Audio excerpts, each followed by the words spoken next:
Ang kabuhi naton pareho sang agapon.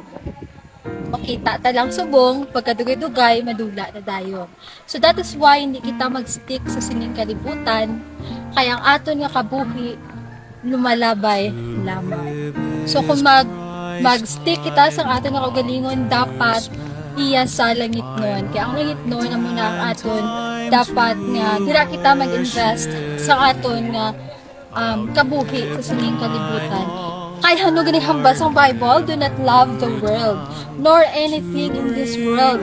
Kay ining kalibutan, amo ni ang ginakontra sa Dios. So kung ginagugma ta ang kalibutan, ginakontra ta ang Ginoo. So do not love the world nor anything in the world.